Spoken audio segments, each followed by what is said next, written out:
السلام علیکم ورحمۃ اللہ وبرکاتہ۔ کیسے ہیں ناظرین؟ امید ہے کہ آپ حضرات خیریت سے ہوں گے۔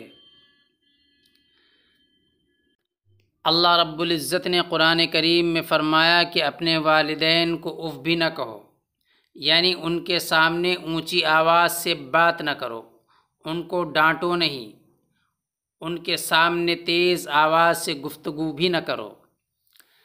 ایک مرتبہ ایک آدمی رسول اللہ صلی اللہ علیہ وسلم کی خدمت میں حاضر ہوا اور شکایت کی، یا رسول اللہ میری ماں بدمزاج ہے، اس کا مزاج اچھا نہیں ہے۔ تو پیارے رسول اللہ صلی اللہ علیہ وسلم نے فرمایا، 9 مہینے تک مسلسل جب یہ تجھے اپنے پیٹ میں لیے پھرتی تھی تو اس وقت وہ بدمزاج نہ تھی؟ وہ شخص بولا، حضرت میں سچ کہتا ہوں میری ماں بہت بدمزاج ہے۔ تو پھر رسول اللہ صلی اللہ علیہ وسلم نے فرمایا، جب یہ رات بھر تیری خاطر جاگتی تھی اور اپنا دودھ تجھے پلاتی تھی، اس وقت تو یہ بدمزاج نہ تھی؟ اس آدمی نے کہا، میں اپنی ماں کو ان باتوں کا بدلہ دے چکا ہوں۔ حضور صلی اللہ علیہ وسلم نے پوچھا، کیا بدلہ دے چکا ہے؟ اس نے کہا، میں نے اپنے کاندھوں پر بٹھا کر اس کو حج کرایا۔ تو رحمت عالم سرکار دو عالم صلی اللہ علیہ وسلم نے فیصلہ کن جواب دیتے ہوئے فرمایا، کیا تو اس درد زہ کا بدلہ بھی دے سکتا ہے جو تیری ماں نے پیدائش کے وقت اٹھائی تھی؟ یعنی تو نے جو احسان دینے کی بات کہی، بدلہ دینے کی بات کہی کہ میں نے اپنی ماں کو کندھے پر بٹھا کر حج کرایا، تو یاد رکھ اور سن کہ جو تیری ماں نے درد زہ کی تکلیف اٹھائی تھی، تیری پیدائش کے وقت جو تیری ماں کو تکلیف ہوئی تھی، جو تیری ماں کو مشقت جھیلنی پڑی تھی، اس تکلیف کا تو بدلہ نہیں دے سکا ہے پوری زندگی۔ اس ایک درد کا بدلہ تو اپنی ماں کو نہیں دے سکا ہے، اور تو بات کرتا ہے ماں کی بدمزاجی کا۔ اس واقعے سے پتہ چلتا ہے کہ رسول اللہ صلی اللہ علیہ وسلم نے والدین کا کس طریقے سے ادب اور احترام کرنے کا حکم دیا ہے، ان کی بدمزاجی برداشت کرنے کا کس طریقے سے حکم دیا ہے کہ تیری ماں بدمزاج ہو، تیرا باپ بدمزاج ہو، پھر بھی باپ ہوتا ہے، ماں ہوتی ہے۔ ماں بدمزاج ہے لیکن اس نے بچپن میں تجھے کبھی تکلیف نہیں ہونے دی۔ اگر تو پیشاب رات کو کر دیا کرتا تھا بستر پر، تو ماں خود پیشاب میں لیٹ جاتی اور تجھے اپنے سینے پر لٹا لیتی تھی۔ جب تجھے بولنا نہیں آتا تھا، تو اپنی زبان سے کچھ بول نہیں سکتا تھا، توتلی زبان سے کچھ کہتا تو روتا، تیری ماں فوراً سمجھ جاتی کہ میرا بچہ بھوکا ہے، میرا بچہ پیاسا ہے، اپنے خون سے تجھے وہ پلاتی، خون جگر سے اس نے سینچا تجھے۔ اور آج تو بڑا ہو گیا تو اپنی ماں کو بدمزاج کہتا ہے۔ ایک وقت وہ تھا جب تم چھوٹے تھے، بچے ہوا کرتے تھے، اس وقت ماں ہر ناز و نخرے برداشت کرتی تھی، اس وقت تو ماں بدمزاج نہیں تھی، ماں نے سارے ناز و نخرے سے۔ آج جب وہ اس عمر کو پہنچ گئی ہے اور تجھے پال کر، تیری پرورش کر کے اس نے جوان کر دیا ہے، تو ماں آج بدمزاج ہو گئی۔ ماں کی فرمانبرداری کا ہمیں حکم دیا گیا ہے۔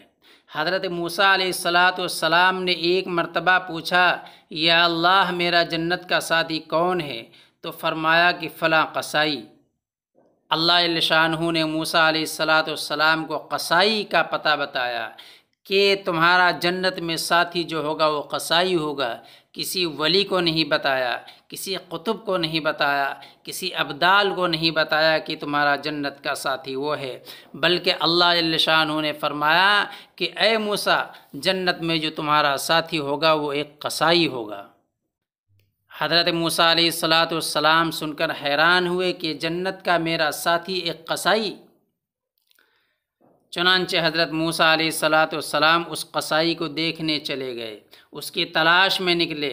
قصائی بازار میں بیٹھا گوشت بیچ رہا تھا۔ شام ڈھلی، اس نے دکان بند کی اور گوشت کا ٹکڑا تھیلے میں ڈالا اور گھر چل دیا۔ موسیٰ علیہ السلام بھی ساتھ ہو گئے۔ کہنے لگے، بھائی تیرے ساتھ میں جاؤں گا اس قصائی کو نہیں پتہ ہے کہ یہ موسیٰ علیہ السلام ہے۔ کہنے لگا آ جاؤ۔ گھر گئے، اس نے بوٹیاں بنا کر سالن چڑھایا، آٹا گوندھا، روٹی پکائی، سالن تیار کیا۔ پھر ایک بڑھیا تھی، اسے اٹھا کر کندھوں کا سہارا دیا، سیدھے ہاتھ سے لقمے بنا بنا کر اسے کھلایا، اس کا منہ صاف کیا، اس کو لٹایا۔ وہ کچھ بولی، بڑبڑائی، لیکن اس کی آواز سمجھ میں نہیں آتی تھی۔ موسیٰ علیہ السلام نے پوچھا یہ کون ہے؟ وہ شخص بولا کہ یہ میری ماں ہے، صبح کو اس کی ساری خدمت کر کے جاتا ہوں اور رات کو آ کر پہلے اس کی خدمت کرتا ہوں، پھر بعد میں اپنے بچوں کو دیکھتا ہوں۔ موسیٰ علیہ السلام نے فرمایا یہ کیا کہہ رہی تھی؟ کہا یہ ماں، میری والدہ یہ روز کہتی ہے اور عجیب بات کہتی ہے، یہ کہتی ہے کہ میری تو جو خدمت کرتا ہے اس خدمت کے صلے میں اللہ جل شانہ تجھے موسیٰ علیہ السلام کا ساتھی بنائے، موسیٰ علیہ السلام کا تجھے ساتھی بنائے۔ کہاں میں اور کہاں وقت کے نبی، کہاں میں اور کہاں ایک وقت کا پیغمبر، میرا وہ ساتھی کیسے بن سکتا ہے؟ میں اپنی ماں کی خدمت کرتا ہوں، ماں مجھے یہی دعا دیتی ہے، لیکن کہاں میں اور کہاں موسیٰ علیہ السلام۔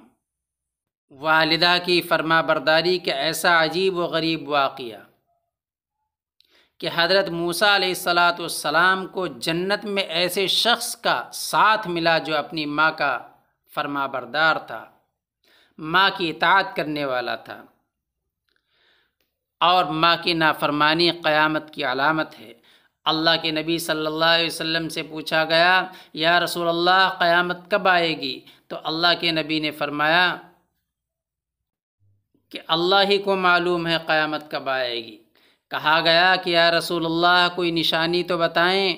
فرمایا دیکھو جب اولاد ماؤں سے نوکروں کی طرح بات کرے تو بس قیامت آ گئی، جب اولاد والدین کے ساتھ ایسے بات کریں جیسے نوکروں سے کی جاتی ہے اور اس سے وہ سلوک کریں جو نوکروں سے کیا جاتا ہے، تو پھر سمجھنا قیامت قریب آ چکی ہے۔